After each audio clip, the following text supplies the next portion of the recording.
Hello BEA beautiful people and welcome back to my channel. My name is Maggie Reneé and I am a Juilliard-trained opera singer.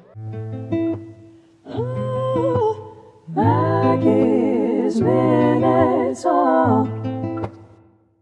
We have a really big and exciting reaction today. We are doing the Nightwish Poet and the Pendulum video, which I'm so excited about because you all have been requesting it, and we're gonna be doing a reaction together basically because I do my research with you guys. I'm going to give you a whole explanation of everything. First, before we get started, I just want to thank Sammy and everybody right in the chats. Thank you, Sammy. This is gonna be such an epic reaction. Thank you. John J is a wonderful patron who is absolutely fantabulous, and he is the one who is helping me for today with the information that we need. He's one of my earliest patrons on my channel, and so I'm so grateful to him. We're going to be doing the version with the lyrics. I know that all of you guys were asking for that. Some people have different opinions, but I wanted to get the lyrics because I'm a person who loves knowing what's going on. Thank you all so much for joining me today for this reaction. We're reacting to The Poet and the Pendulum, Nightwish, the high-quality version with lyrics, and it's live at Wembley in 2015. I know it says 2016, but it is the 2015 version, the one that everybody wants to see. And I'm so excited to do this reaction with you guys, and I love different kinds of music. I am an opera singer. I study classical voice at the Juilliard School, so I'm currently pursuing my master's degree. This is so much fun for me to view all of these different kinds of videos, all these different kinds of genres, and symphonic metal is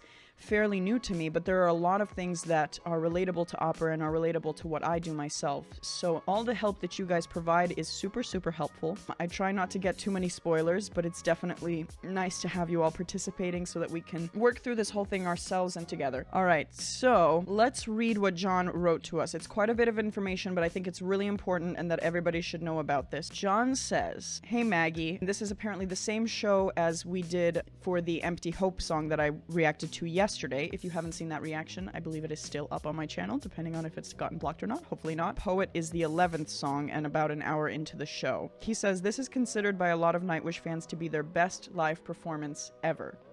Which is okay. I'm excited. I know you guys have been asking a lot for this stuff, and I don't mind doing the other versions. I see some of you guys want the other version, and I'm happy to do that reaction at a different time as well. If you'd like, that's totally fine with me, but we wanted to start with this one because it has all of the ones that people have wanted and the lyrics and all of that jazz. So I'm gonna do this version first, and then we can go on to the other versions as well. So about the song, John says, "This is one of Thomas Holopainen's," is that how you say it? Tuomas Holopainen? Hopefully that's right. "Most personal songs that Nightwish does. Tuomas is the keyboard player, founder of Nightwish, and writer and arranger of most of the songs they do. But some quick background.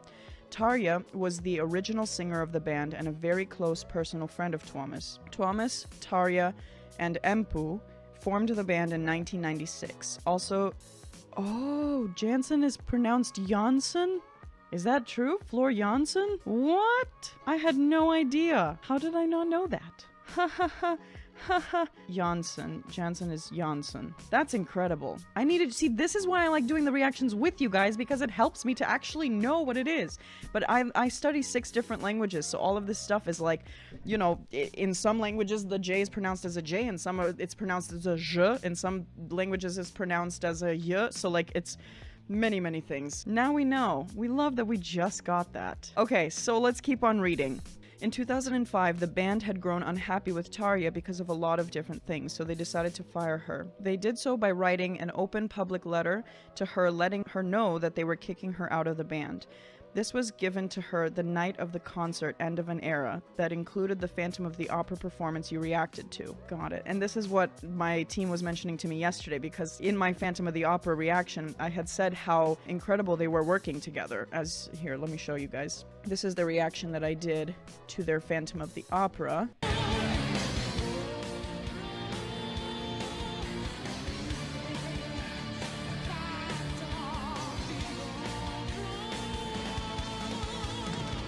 Okay, they sound really great together. So this is where I was talking about, and in this reaction I had talked about how I thought that they were working really well together, and that they just sounded well, and that Tarja and Marco seemed to be getting along well. And so then I was told by my team yesterday that actually the reason why they said that it was the last concert is because it was legitimately the last concert before they let her go. And then they let her go right after, which is like, huh. That's basically where I was at with that, because I really thought that they were getting along. I had no idea. Marco and Tarja hated each other for years. See, I had no idea. And on stage, they looked like they were getting along just fine. And I was wondering, like, why they kept kind of commenting on it, and it didn't really make sense. But now it makes perfect sense. So this was given to her the night of the concert End of an Era that included the Phantom of the Opera performance you reacted to. They gave it to her after the show and told her it may be better if you don't read this until the morning. Oh my goodness gracious. Tuomas has said in interviews it was the hardest thing he has ever had to do. Here's the letter to Tarja. So here, we're going to pull up the letter they wrote to Tarja. I'm going to read this to you now. I've never seen this in my life, but this is to get the drama, and I guess this is like what this piece is about, The Poet and the Pendulum. So I'm really fascinated to read about this because I've never seen this, and this is like really important to the drama of music, because even for me as a songwriter, a lot of my writing has to do with what I'm personally experiencing. So I'm assuming that this kind of a letter is, you know, within The Poet and the Pendulum played a huge part in what this is going to be about. I'm assuming, because a lot of songs that artists write about and a lot of things that I do myself is all based on our personal experience. So we're about to read this together. So this says, Dear Tarja, it's time to choose whether the story of Nightwish ends here or whether it will still continue an undetermined period of time. We've been working with this creation for 9 years and we are not ready to give up yet. Nightwish is a way of life, something to live for, and we're certain we can't let it go. Equally certain is the fact that we cannot go on with you and Marcello any longer. During the last year, something sad happened, which I've been going over in my head every single day, morning and night. Your attitude and behavior don't go with Nightwish anymore. There are characteristics I would never have believed to see in my old dear friend. People who don't talk with each other for a year do not belong in the same band. Wow. We are involved in an industry where the business side of things is a necessary evil and something to worry about all the time. We are also a band which has always done music from the heart because of friendship and the music itself. The mental satisfaction should always be more important than money. Yes, very important. Nightwish is a band. It's an emotion. To you, unfortunately, business, money, and things that have nothing to do with those emotions have become much more important. You feel that you have sacrificed yourself and your musical career for Nightwish, rather than thinking what it is given to you. This attitude was clearly shown to me in 2 things you said to me in an airplane in Toronto. I don't need Nightwish anymore, and remember, Tuomas, that I could leave this band at any time, giving you only 1 day's warning in advance. I can't simply write any more songs for you to sing. Wow, this is deep. Oh my goodness gracious. I can't believe that they kind of put that out. That's an interesting one. Yikes. I mean, I know now some people have told me that they have no hard feelings now, but that's kind of intense. Wow. Okay, let's keep reading. You have said yourself that you are merely a guest musician in Nightwish. Now that visit ends, and we will continue Nightwish with a new female vocalist. We're sure this is an equally big relief to you as it is for us. We have all been feeling bad long enough. You told us that no matter what, the next Nightwish album will be your last one. However, the rest of us want to continue as long as the fire burns. So there's no sense in doing that next album with you, either. The 4 of us have been going over this situation countless times, and we have realized that this is the thing we want to do in life. It's all we can do. In December 2004 in Germany, you said that you will never tour again for more than 2 weeks at a time. You also said that we can forget about a US and Australia because the fees and the sizes of venues are too small. Wow. In interviews, I've mentioned that if Tarja leaves, that would be the end of the band. I understand that people think this way. Nightwish is, however, a scenery of my soul, and I'm not ready to let it go because of one person. A person who wants to focus her creativity to somewhere else, a person whose values don't match mine. We were never bothered by the fact that you didn't participate in writing/arranging songs. You never in 9 years came to rehearse the songs with us before going to the studio. Not the fact that while on tour you always wanted to fly separately from us with your husband. Not the fact that you are an undisputable front image of the band. We accepted and felt okay about everything except greed. underestimating the fans, and breaking promises. It was agreed by the 5 of us that Nightwish would be the priority in everything that we do during 2004 to 2005. Still, so many things were more important to you. The ultimate example of being the already sold-out show in Oslo, which you wanted to cancel because you needed to rehearse for your solo concerts, meet friends, and go to the movies. Ooh, that's a little bit shady. That's a little bit shady. Oh my goodness gracious. I got so sad when I read that they canceled the show in Norway because Tarja wanted to focus on her solo stuff. Yeah, this is deeper than I even thought. This is intense. I literally was not expecting this at all. Those were the words Marcello used in an email explaining the cancellation. This being just one example of so many, I couldn't think of a worse way of being selfish and dismissing our fans. Wow. This is gonna be an epic song. Nightwish is a way of life and a job with many obligations, to each other and to the fans. With you, we can't take care of those duties anymore. Deep within, we don't know which one of you drove us to this point. Somehow Marcello has changed you from the lovely girl you were into a diva, who doesn't think or act the way she used to. You are too sure of your implacableness and status. It's obvious that you blame your stress and misery on us four, and you think we don't respect or listen to you. Believe us, we have always had the uppermost respect towards you as a wonderful vocalist and as a friend. And very often during the past couple of years, the plans were made according to your decisions only. You were always the one who wanted more money from the shows. This compensation and more money from everything attitude is the fact that we are the most disappointed of. We wish that from now on you will listen to your heart instead of Marcello. Cultural differences combined with greed, opportunism, and love is a dangerous combination. Do not wither yourself. This decision is not something we are especially proud of, but you gave us no choice. The gap between us is too wide, and the decision is made by us four unanimously. We are beyond the point where things could be settled by talking. All the best for your life and career. Tuomas, Empu, Yuka, Marco. P.S. This is an open letter for everybody. Whoa.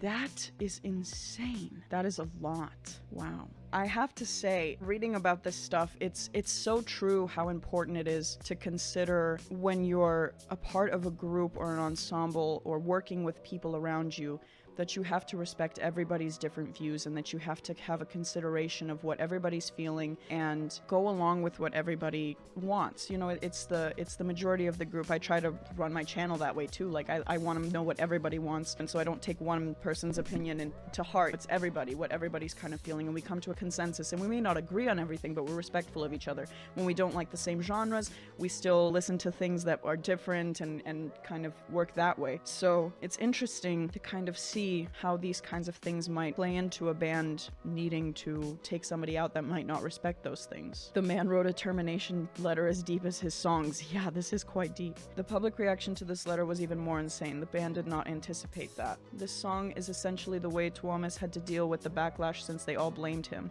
The song was his hypothetical suicide. Yeah, that's what I've heard. She wrote an open letter in response. Right, so, speaking of which, let's read what John continued to say. Tarja was shocked and devastated and wrote a public letter back to the band, and it talks about how awesome that concert was that night and how happy she was, only to be blindsided by the angry letter from the band telling her they were letting her go.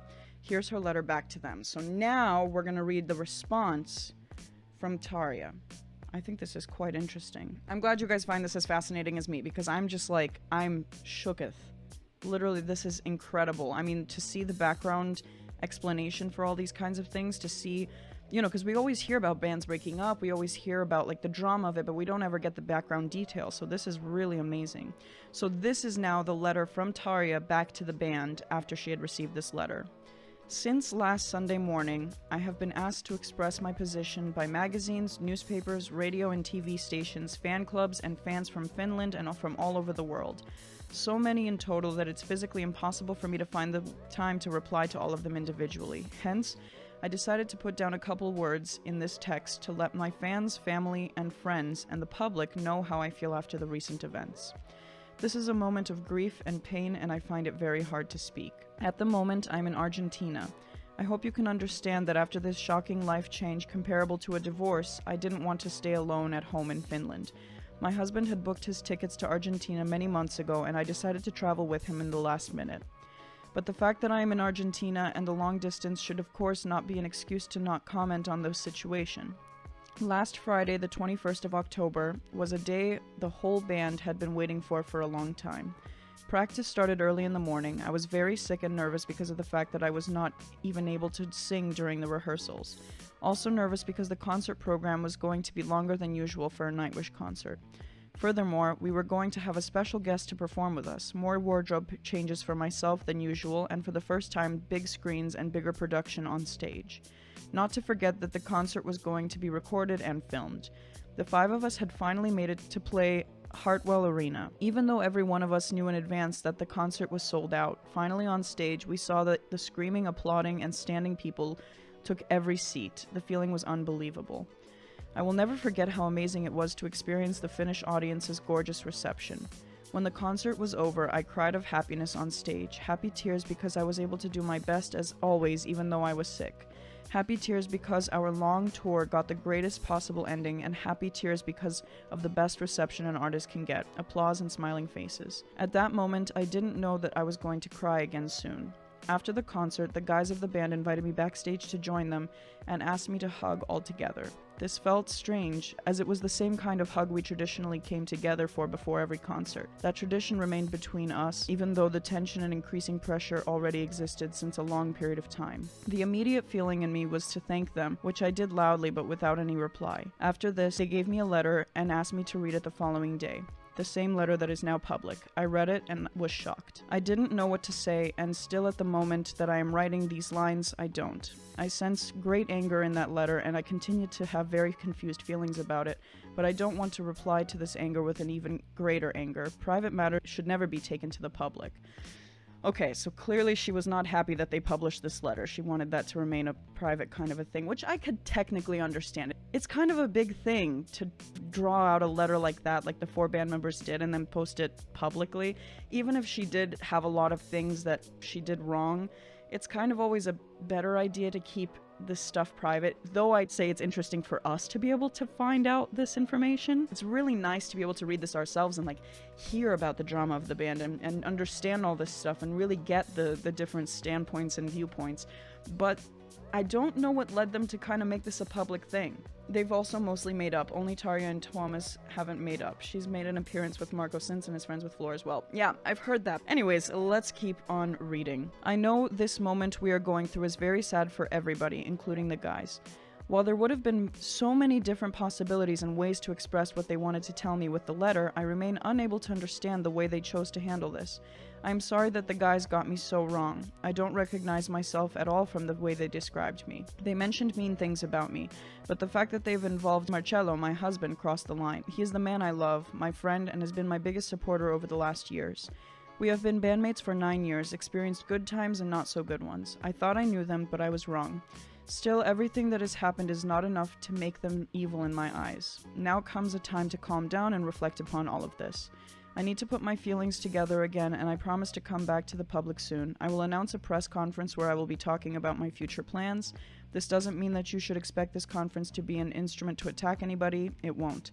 The wonderful music we created together won't be touched by recent events. Thanks a lot to the people who are supporting me during these sad times, my family, friends, colleagues, and the great number of fans. I love you, and I really feel I have not failed you. Tarja. Okay, so that's definitely an interesting kind of a thing. Do you guys have any opinions? Do you guys think that the band was right in putting it out public? Do you think that it was wrong of them to put it out? Do you think that Tarja was genuine in her reply? Do you guys think that it affected the music? Sadly, I think it was a misguided attempt to preempt negative feelings towards the band for a painful action take that proved to be a miscalculation. Okay. I think they were right given the times. The media blows everything out of proportion, so it was their way to get out ahead of things. Yeah, I could see that. Okay, let's continue to see what John wrote next. John says, understandably, a lot of fans were blindsided as well, and were very angry with Tuomas for firing Tarja. He received a lot of backlash, which ended up causing him to be really depressed about it. He wrote The Poet and the Pendulum in response to that. You can tell by the title that it is influenced by Edgar Allan Poe's The Pit and the Pendulum. Oh! And Tuomas has said he imagined the pendulum lowering down and eventually killing him. The whole ordeal was very painful for him since he really did love Tarja. and he has said this song was catharsis for him. Amazing. I love that you want to get the full story. Yeah, I really do, because I know that this is important towards what Tuomas ended up writing. Also, John wrote some notes that were supposed to be just for me, but I think that they're really interesting for everybody, so I'm going to read these as well, if that's all right with you guys. John says, here is a link, timestamp to the spot where he talks about it, that has a short interview clip of Tuomas's thoughts on the song and how much it means to him. He speaks about how hard it is to still perform this song live. In the Wembley show, you can see Empu and Marco come check on him. So let's pull up this video. Let me play this for you guys now. Is it fair to say that on Dark Passions Play, especially around that time, was the most difficult for the band? Yeah, I think it's by far our darkest album. There are some lighter moments like Amaranth or Last of the Wilds there, but overall it's pretty dark. Again, a reflection of what happened in 2005, 2006. Right, and in that sense then, does writing about it, creating these epic songs, does that help deal with kind of are those the emotions kind of, let me put it differently, I know what you mean. In terms of, is it a cathartic thing in a way? Catharsis is a good way of putting it. The ultimate example being The Poet and the Pendulum, the song, where I literally kill myself in the song so that I wouldn't have to do it in real life. And it was a very cathartic thing to do. And back in the days, it just had to be done. Ended up being a wonderful piece of music. And we still perform it live every now and then. And it's a bit tricky because that's 12 years ago. I'm not that person anymore. I'm past all that. But it's still there, immortalized in that one song. Right. And to play that live, it's very, it's quite a paradox. Does it remind There's quite you? a turmoil inside of my head when we play it. Right, does it remind you of It kind does, of the it really does, yeah. I remember sometimes telling the monitor engineer to please cut off all vocals from my in-ears. Okay. Just for the duration of that song, so I don't hear the lyrics. Right. Yeah, that's a pretty difficult thing. And just so you guys know, John also gave the suggestion, because this is an important thing. This is the suicide hotline number, so if you ever feel any these kinds of feelings, I hope that you will consider using this number, and also make sure that you find it wherever you live for the specific country that you're in or the specific location that you're in. But yes, make sure that you get the help that you need, or if anybody else needs it that you know of, please also help them get the help that they need. But yeah, I can understand how it's immensely difficult to hear back the kind of turmoil that you've went through. So it's quite interesting. Again, thank you so much to John, who put together all of this incredible information that is helpful to us, knowing everything that we need to know about this reaction. We're so grateful. John said that the lyrics are really deep and there has been lots written about all what they mean, so he said he's not going to go into that. He says you'll interpret them just fine, especially if you use the lyrics version, which we are. And he says a few notes to pay attention to. The song is about Tuomas dealing with the intense emotions and committing metaphorical suicide. And in general, he says that there are a couple of lyrics that are a bit intense, so just a heads up on that. He says to kind of expect that, and he's more referring to feelings of being taken advantage of multiple times or time after time. And then he also talks about not having a shoulder to cry on, which is referring to the rest of the band also being in pain. And then he mentions that there's a lyric that says 3 minutes and counting, which you can question what is going to happen in 3 minutes and take note of the timestamp. So once we hear those words, the 3 minutes and counting, we'll also look out for what's going to happen there. And yeah, so that's pretty much what he says. And he says enjoy. So thank you so much to John for all of this information. This is going to be really helpful for our reaction. I think we got a really good head start on what the information is, and I'm so glad that we got to learn that together, because I really wanted us to all have an idea, especially those that don't know Nightwish or are learning about Nightwish from my channel. I'm really grateful that we get to show them this information, because I think that the backstory to the way that people write things is so important. Like, we research our composers in classical music, we research the poets and the authors and all of the different people as well, so this kind of stuff is very important in order to get the context of why, how, all the ways that it impacts the music itself. So thank you so much, John, for your help with that. That was really, really incredible. All right, I'm really excited to see this. We're gonna react to this together. And also thank you again to Sammy for his generosity in making this reaction possible. And yeah, now I think it is time for us to react to the music video of The Poet and the Pendulum. This is again the live version, the Wembley show in 2015, and it's with the lyrics. And I think it's time to get started. I'm so nervous. I'm really nervous. I don't want to miss anything. But we've got these lyrics here. We've got everything that we need, and I think we're ready. Also, did you guys notice I had this incredible Nightwish background? I got this specifically for this reaction, and I think it's really cool. See? Isn't that awesome? I think it's so cool. Really awesome design. Think of the end as referring to the Tarja era and the beginning as the next chapter with Annette. Gotcha. Let's do it.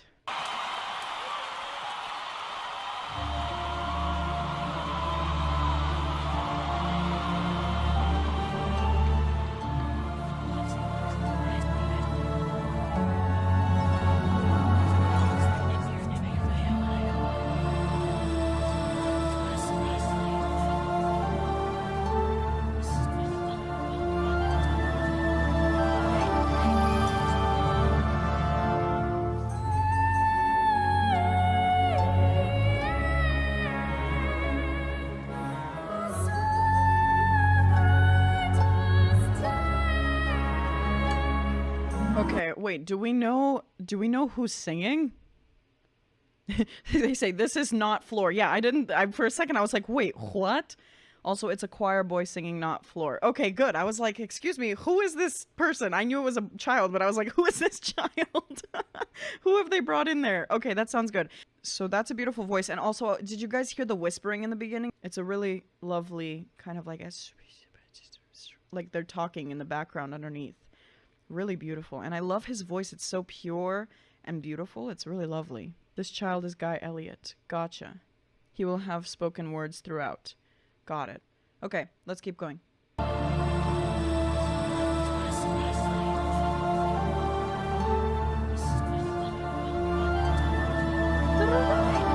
So beautiful.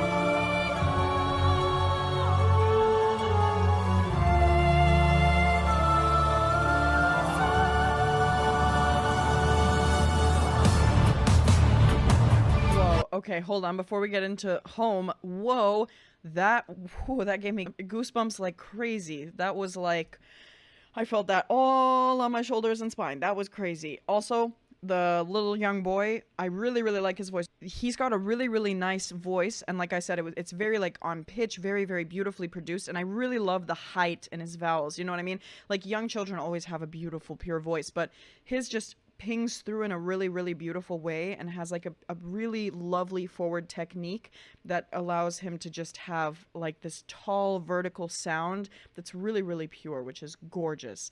I'm sorry, I pause a lot on my channel, but it's just really, really interesting. Guy Elliott, gotcha, beautiful voice. Okay, let's keep going. Sorry, I pause a lot. This is me. I talk a lot, so yeah.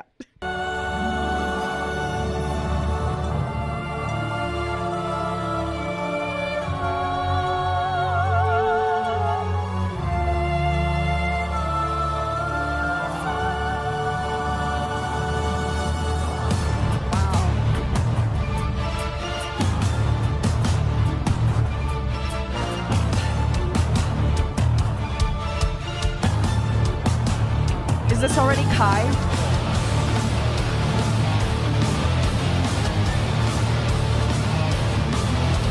Whoa, look at the swinging pendulums in the back.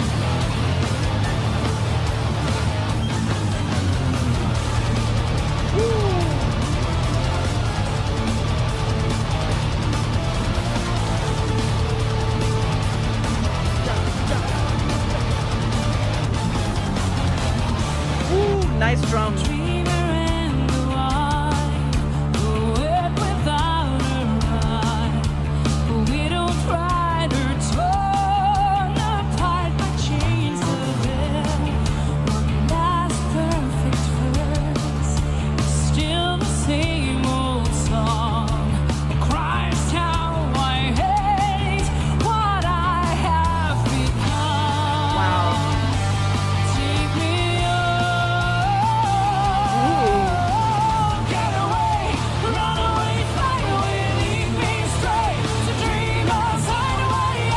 Okay, really quickly. First of all, really loved that belt where she went higher in her voice. I wasn't expecting her to go higher in that belt because it's a really, really open and beautiful sound, but it's so flowy. And then also, I love that the word hideaway's in this because that reminds me of my song, My Hideaway. Anyways, totally random.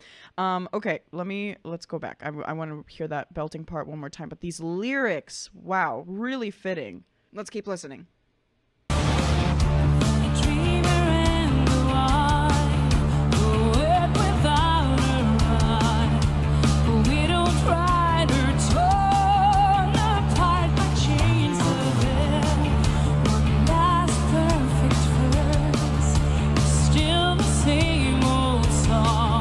That lyrics, or one last perfect verse, but still the same old song. Oh my god, those are good lyrics. How I hate what I have become. Take me on. That's really good. Run away, fly away, lead me straight to dream of hide away. I can't cry 'cause the shoulder cries more. I can't die at a heart full of cold world. Forgive me, I've been two faces, one for the world, and one for God save me. I can't cry 'cause the shoulder cries more. I can't die at a heart full of cold world. Wow.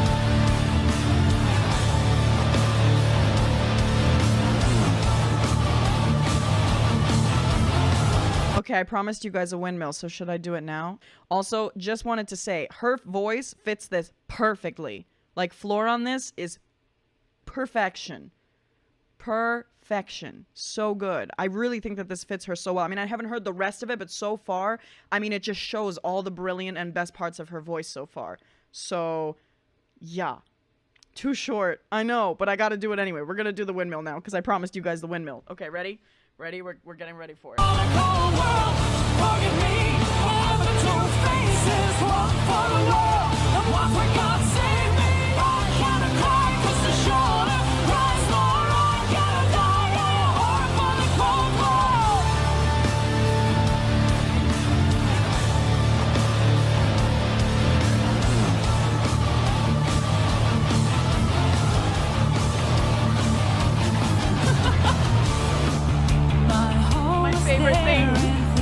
My favorite thing of Nightwish reactions ever.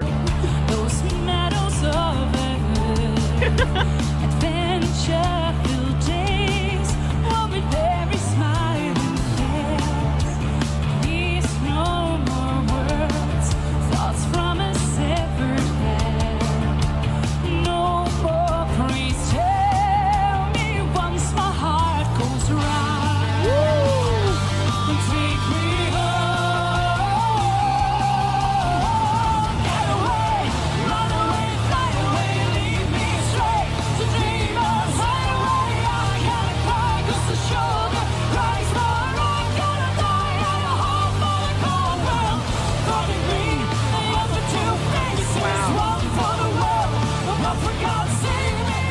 Okay, wait, I saw a comment. There was Empu checking on Thomas. Okay, wait, I want to see that part. And also, just again, cannot emphasize enough how well this song fits her. Also, oh my god, every time I do a windmill, I'm just like, woo! Every single time. I'm sorry. Yeah, this is insane. It's so just well done, and she does it really well. I feel like this is one of those songs, like when a band presents it to you, they're like, by the way, this is like the most important thing in the entire universe to us, that you're like, okay, I'm gonna do this well then, you know? And it seems like she really did that because... yeah. Where did he check on him? Nope. We're just going to watch from here. Okay, let's see. What I have become. Take me on. Probably here. Run away, fly away, lead me straight good song.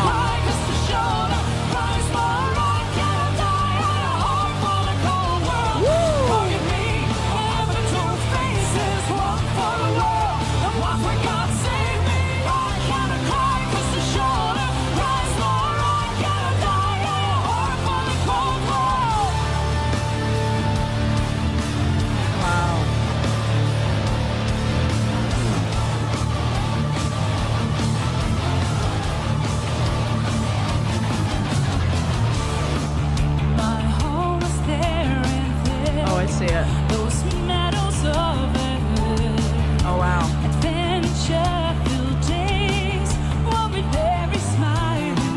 I saw that. That's crazy. Maggie, please don't do too much windmilling. Please don't injure yourself. I've actually not hurt myself once doing the windmill. Also, forgive me for two faces. What are the two faces that he's talking about? The shoulder cries too. Like, that line is absolutely stunning. Public face and private face. Gotcha. Forgive my two faces. So that's what happens. Okay, that makes sense. So I guess, like, because he had to come out with that kind of information, it's like a different face than what was initially presented, that kind of a thing. All of the members of the band check on Thomas during the song to make sure that he's feeling okay. That's so sweet. And when in depression, you show a happy face outwards and pain on the inside.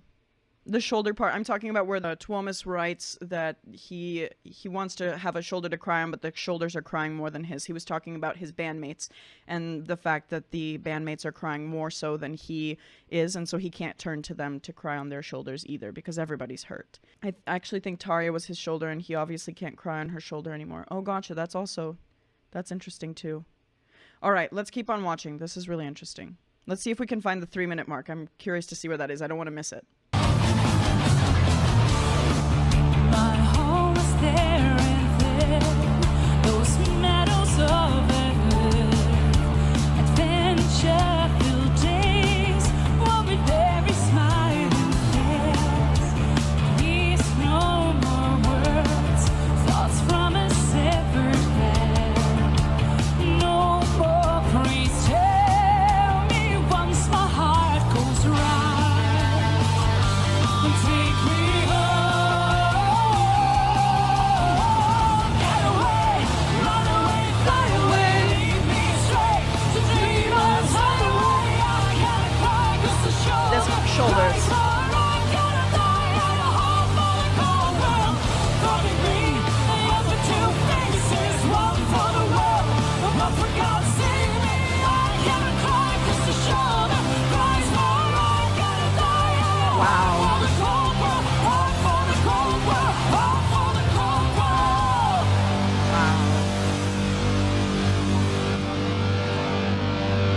That's insane.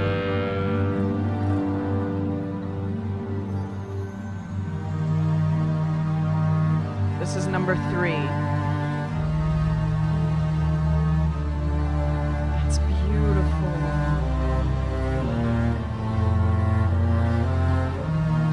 That's a stunning bass solo.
Okay, so this is quite amazing. I'm finally getting to hear more of Floor's operatic kind of quality. This is a little bit more, I would say, in the classical direction still. This isn't her full operatic voice, but it's really interesting to hear the classical color. I pointed this out yesterday. I'll show you what I mean by the difference between the classical and the operatic quality. Let me show you right now so that you guys can hear the difference.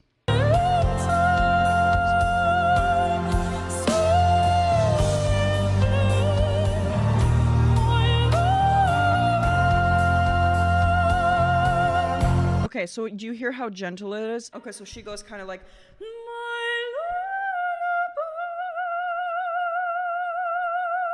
it's very, very gentle, very pianissimo, and like very forward. She has a very kind of, I'm still talking my reverb. She has a very kind of forward, clean kind of a voice when she does this. So it's very, very, very light and very, very forward. It's not so much operatic, because the operatic difference, instead of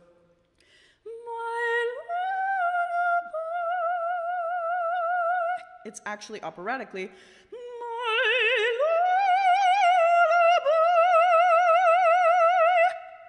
So do you hear the difference between those two resonances? Not only is it a little bit more loud, but the support is different for the operatic singing versus the classical kind of singing. And so is the positioning and the resonance, all of that kind of stuff that leads her to sing like this. And I think that this is a much smarter choice. I wouldn't expect her to sing fully operatic on this part, because it's immensely gentle. It's a good night kiss for a child in time. Swaying blade, my lullaby. Like, it's not necessarily expecting a huge operatic sound. This is more fitting for kind of like a classical song or a classical sound that fits maybe art songs and beautiful things like that, because I would consider this more to be an art song kind of a moment. Please sing more. Floor chose more fragile tone. Exactly, yes. Love it when Maggie sings. Thank you, guys. You're so sweet. Thank you. Very light and delicate. Yes, exactly. You mean a mixed voice. Both are mixed voices. Both of what I just did are mixed voices, but one has an operatic kind of a color to it. It's a difference in color. One has an operatic color and the other one has an art song color. The art song color takes a little bit less of the resonance than the classical color would take. And then also it just takes a different support, different color, different amount of breath, all of those kinds of things. And the pronunciation even changes. Just a lot of elements change when you're going from classical to operatic. So this is like the difference between what she's doing. It's a mother singing to her child. Yes, exactly. It's much more. The harmonic content is wilder with operatic style. Yes. People confuse opera and classical all the time. Opera is a specific genre of classical. Exactly. Yes. Let's go to the next windmill. Oh, we'll see if there's another one. Maybe I'll do another one. We'll see. Oh, there's a cool opera video of Floor singing Puccini. Yeah, I saw that. I think, oh my gosh, I have to see it. It was like O mio babbino caro, right? I still haven't reacted to that because I've been waiting for y'all to be like, let me sponsor this so I can do it for you guys. But yeah, I want to react to that live too. That might be a good one that we should do together as well. Anyways, let's keep watching. This is incredible. Very, very, very interesting to hear her sing in this classical style for this.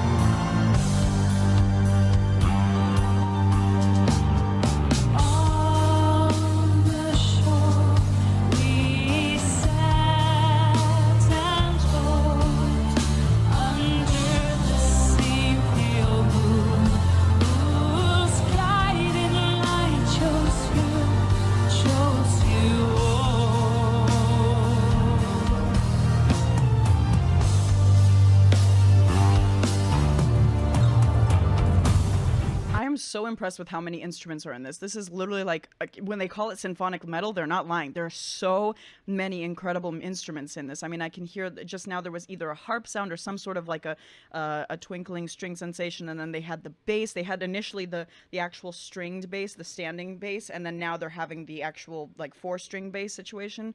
So amazing. Now pay attention for the 3 minutes in the narration. Got it. Okay, I will make sure that I don't miss the 3 minutes. Anyways, but what I was saying is that I really, really appreciate all of the instruments in this. Like, it's got so many different things happening all at once, which is just absolutely incredible. Also, did I mention my necklace went all the way around during my windmill? Literally went all the way around the back of my neck. That's hilarious. Now I have to put it all the way around again. Oh my goodness. Okay. I think I heard some organ as well. Yeah, there's a lot of different instruments in there, for sure. All right, let's keep on watching.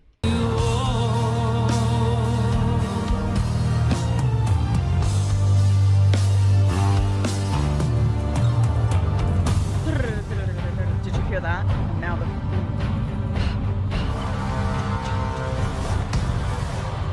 Wow.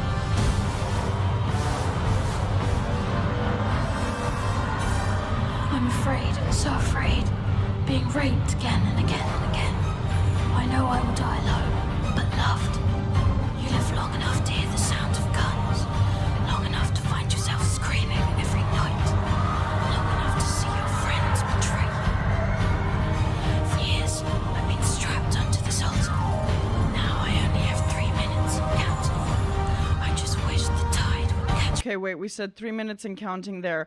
Holy cheese, I almost did miss that because my literal whole back is crawling with goosebumps right now. Oh my god. Okay, so we have to count 3 minutes from there. So 7 minutes. So like at around 10 minutes, maybe 9 minutes and like 50 seconds or something, we should pay attention. So yes. Holy cheese muffins, that is intense. It will be obvious at 10 minutes. Okay, fantastic. All right, let's keep going. Enough to find yourself screaming every night, long enough to see your friends betray you. For years, I've been strapped onto this altar. Now I only have 3 minutes and counting. I just wish the tide would catch me first and give me a death I always longed for. Oh my god.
Gosh, okay, I am so happy that Marco is singing on this. Oh my gosh, his voice is so epic.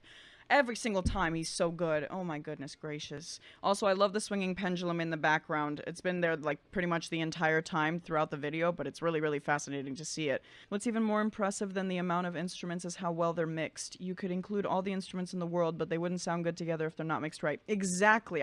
It's really beautifully done. It's literally like listening to an orchestra with a metal band on top of it, and all of it is just beautifully placed together and composed really, really well. The pendulum looks like a swinging axe. Oh, yeah. Yeah. Fun fact, Marco sang the entire demo version of this song since it was written between the singers. Whoa, that's so cool. Look at Marco's fingers on the bass as he sings at the same time. That always blows my mind. I know, I've noticed that before. Marco literally plays that instrument like it's his second language. It's insane, or first language, basically. It's insane while he's singing and doing all the other stuff. So cool. Okay, let's keep on watching. This is incredible. See, that's the pendulum.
Okay.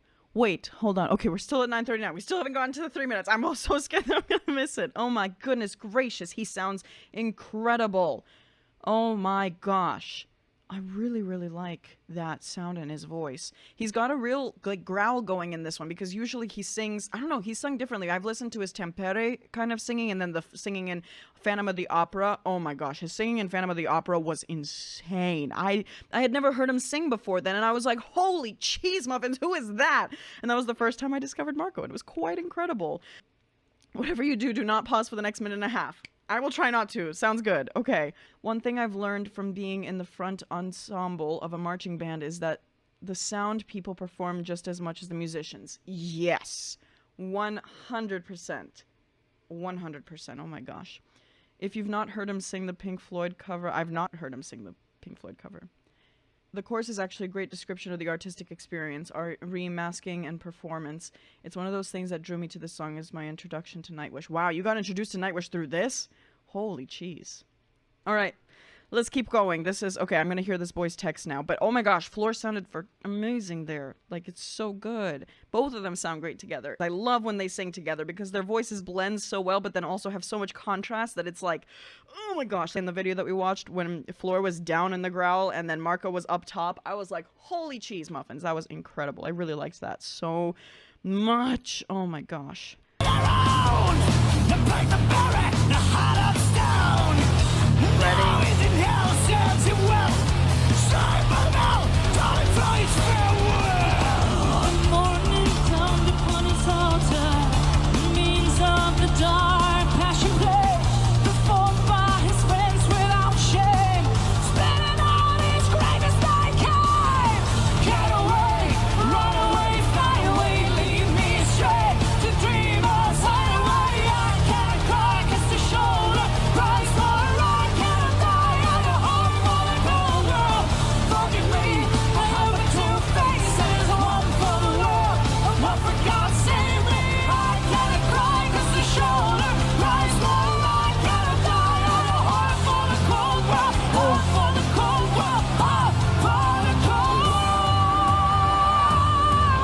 Sound so good together. Today, in the year of our Lord 2005, two of us was called from the cares of the world. He stopped crying at the end of each beautiful day. The music he wrote had too long been without silence. Wow. He was found naked and dead, with a smile on his face, a pen, and 1,000 pages of erased text.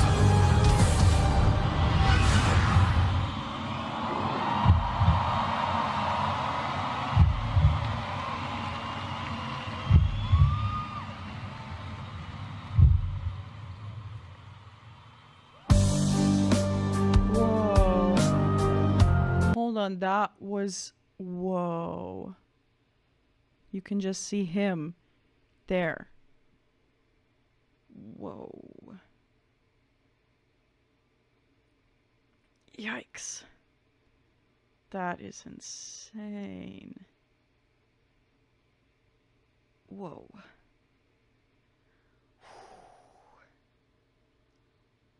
The blade fell right at 10 minutes. Yeah.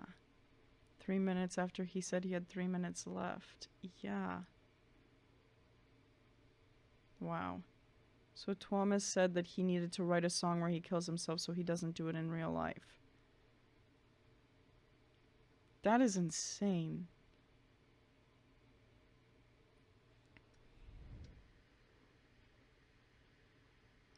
Whoa.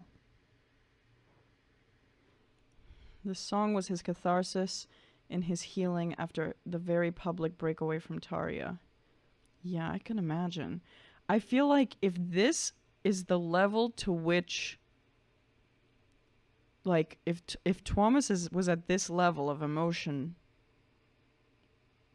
like, clearly this has been something that's been brewing for a long time. You know what I mean? Like, it makes sense now why their letter was... I mean, I still don't know if it's like...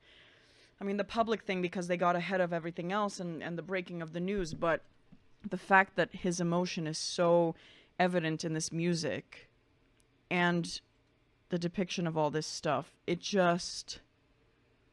really seems like the letter wasn't that far of an exaggeration if this is what came out of his creativity. You know what I mean? Like, songs are so true, and of course we edit things and we make things dramatic and do things like that, and it's symphonic metal, so obviously things are always powerful, but that's quite a message that seems like his letter did make sense that was given to Tarja. You know what I mean? Like, that seems like that has a lot more toxicity and drama and action and everything happening all at once to inspire something like this. You know what I mean? Like, this doesn't just come from something that was like, oh, she wasn't being nice and she was like, you know, she had to go and we were, you know, we had to just move on. Like, this seems like a lot went down that really caused him some real turmoil. And he put that out in this song, like, extremely, in this epic, whatever this would be called, this epic production, extremely dramatically and immensely. He saw himself as the traitor in Tarja's eyes. Yeah, but what can you do? I mean, if something happened that's this dramatic to cause this. Imagine having to replay this song at every concert, though. No wonder that they keep checking on him. I mean, having to replay this every single time. How many times have they performed this live? I mean, he has to relive it every single time, you know? After the last concert with Tarja, he said to the camera that the concert went so well that he really wanted to hug everyone, including Tarja. Whew. This may never be performed again. They play this rarely. Wow. They don't perform at every concert. Okay, so that makes sense. They said that it will not be played again after that tour in 2015. That's crazy. Okay, well then I can see. I was gonna say, like, that's really difficult to process, especially if this was his cathartic experience after something that happened that was so deep. Okay. Let's keep on going. This is immense. This is very, very immense. Let's watch. He stopped crying at the end of each beautiful day. The music he wrote had too long been without silence. He was found naked and dead, with a smile on his face, a pen, and 1,000 pages of erased text.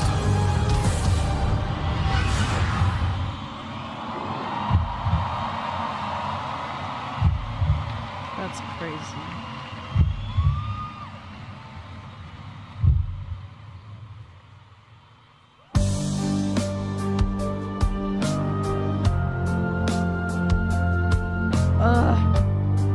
You guys weren't lying when you said the crying is there. Wow.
sorry, I have to pause because I have more to say and it's going to end otherwise. I need to say stuff. First of all, I want to listen to that mother part again because, oh my goodness, that is the most, like, sensitive and beautiful thing ever. A mother can always tell, obviously. Hi, Mom. Love you, Mom. But a mother can always tell when things are going wrong, and it seems like I saw some of you guys were commenting that this is like a conversation that they actually had. So beautiful, and this is the part where like Floor's voice comes through beautifully, and she's also using kind of a straight tone mixed with the vibrato here. She's not using too much vibrato, which I like a lot more. Actually, like, I really, really like the straight tone. I know some people in the classical industry and the operatic world are kind of like, oh no, straight tone is not good. I love straight tone. Like, I love the contrast that it makes sometimes, especially in something like this in classical crossover. It's really, really, really beautiful. Her playing the mom right now is stunning.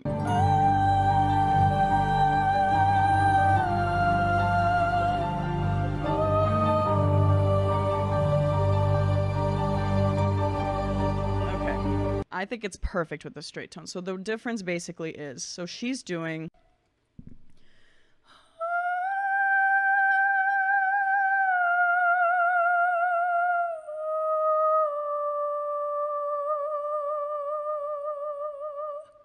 so that has just a little bit of vibrato in it, but not so much so that it's like a technical thing, you know what I mean? Like, she's not doing it to be technical, which I really like. It's more of an emotional kind of like lift, a kind of a beautiful, breathy kind of a quality that just lets the emotion come through. And like opera, I would say, still lets the emotion come through and all that, but I think this is something a little bit different. So that's kind of what she does versus what would be operatic, which I think would be more painful. I don't think it's as painful as in the beginning of the song. This is more of just like a heartbroken painfulness rather than an angry painfulness. So instead of what would otherwise be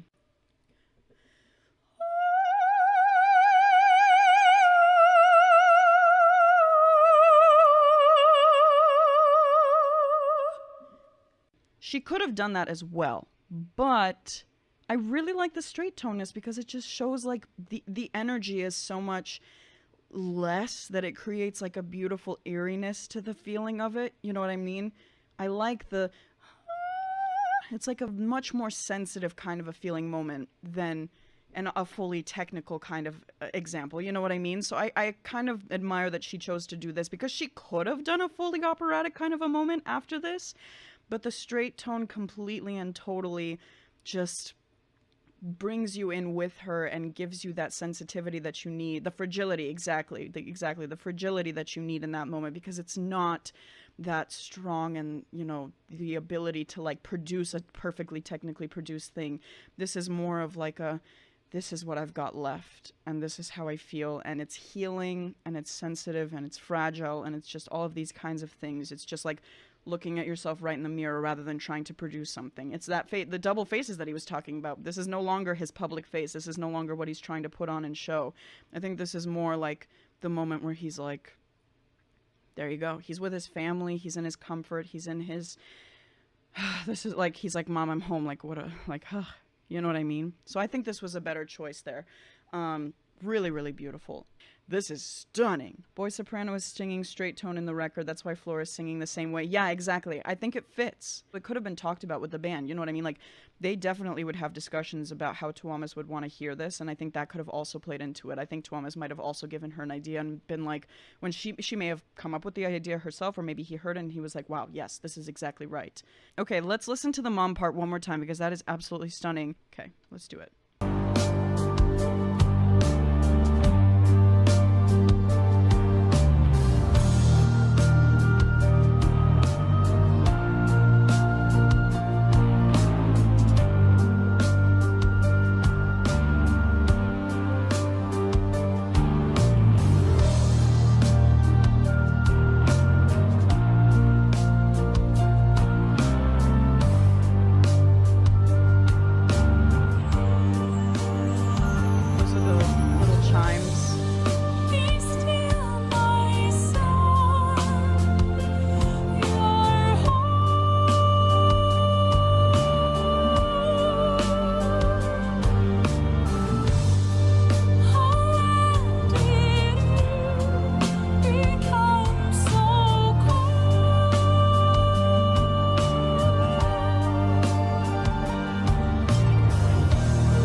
wonder if that I Will Always Love You also paid tribute a little bit to Whitney Houston's I Will Always Love You, because it's the only part where I heard Floor actually do a run. That's totally random, but I kind of heard that and I was like, huh, that's interesting, because it's the only part where you hear her love you, like she does an actual run on that moment, which is interesting because I don't know if he got it from that or if she got it from that, but I just found that interesting that that's where she put the run on.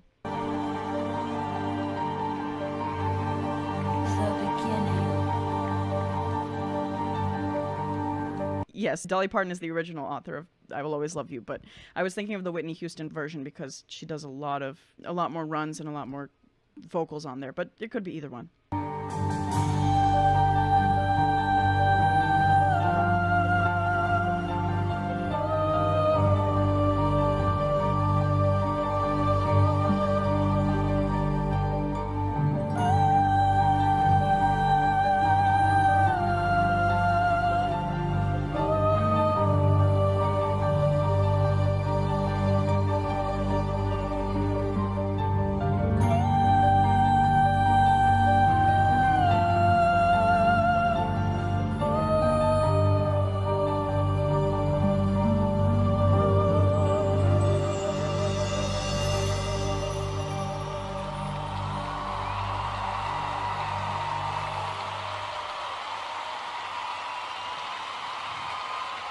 Thank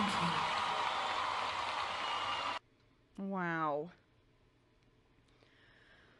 Oh, goodness gracious. That is probably one of the most powerful things I've seen Nightwish do.